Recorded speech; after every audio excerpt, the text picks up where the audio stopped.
नमस्कार मंडळी. आजी गेली बाजारात. बाजारातून आणल्या भरपूर भाज्या टोपलीत भरल्या. त्यातून हळूच एक वांग खाली पडलं आणि म्हणालं, मला आहे टोप म्हणून मी सगळ्या भाज्यांचा राजा.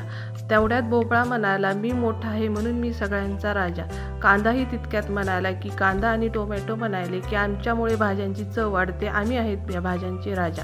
पण तेवढ्यात आजी आली. आजीनं भाज्या धुतल्या, चिरल्या, काकडीचं कोशिंबीर केलं, वांग्याचं भरीत केलं, गाजराचं हलवा केला आणि मस्त करून खाल्लं. अशा प्रकारे भाज्यांचं झालं भांडण, आजीचं झालं जेवण.